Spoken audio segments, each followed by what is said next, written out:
you also confused between SLR and CRR? Let's see.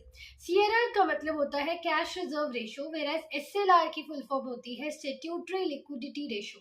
CRR वो amount होता है जो बैंक्स आरबीआई के पास रखते हैं एक रिक्वायर्ड अमाउंट में, whereas SLR जो है उसका मतलब होता है कि बैंक्स अपने पास ही रखते हैं in the form of cash, gold, government securities.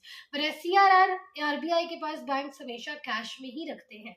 CRR पर बैंक्स को कोई भी इंटरेस्ट रेट नहीं मिलता है, बट एसएलआर में बैंक्स जो है वो इंटरेस्ट अर्न करते हैं फ्रॉम गवर्नमेंट सिक्योरिटीज जो गवर्नमेंट उनको पे करती है, पर आरबीआई नहीं। तो अगर तो सीआरआर और एसएलआर ज्यादा होता है, उनका रेट ज्यादा होता है, तो मनी जो है वो लॉक हो जाता है, आरबीआई के पास चला जाता है सीआरआर के केस में।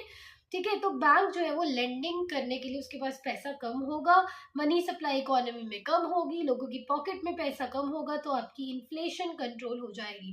वेराज अगर सीआरआर या एसएलआर का रेट कम हो जाता है तो ज्यादा फ्री फंड्स बैंक के पास रहते हैं, बैंक अपनी लेंडिंग को बढ़ा सकता है, मनी सप्लाई इकोनॉमी में बढ़ जाएगी, जिसके साथ साथ लोगों की पॉकेट में बहुत ज्यादा अमाउंट ऑफ पैसा आएगा एंड हेंस डीफ्लेशन की सिचुएशन कंट्रोल होगी।